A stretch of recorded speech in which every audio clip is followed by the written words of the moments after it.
Please যেও না, আমার কথা একবার শোনো অনু। অনু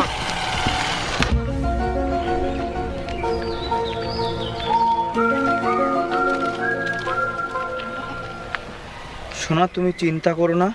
আমি পরিস্থিতির চাপে পড়ে বিয়ে করতে বাধ্য হয়েছি। আমি এই পাঠার সঙ্গে আর সংসার করব না। বাড়ি থেকে আসার সময় আমি এই বোতলের অর্ধেক বিষ খেয়ে এসেছি, বাকি অর্ধেকটা তুমিও খেয়ে নাও। ওপরে গিয়ে আমাদের মিলন হবে।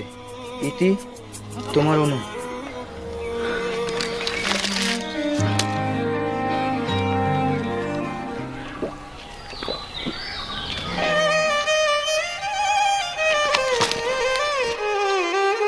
জানো, অনেক সাধনার পর তোমাকে আমি বর হিসেবে পেয়েছি।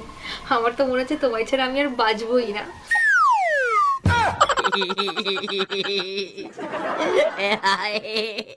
Eh, mami, genial.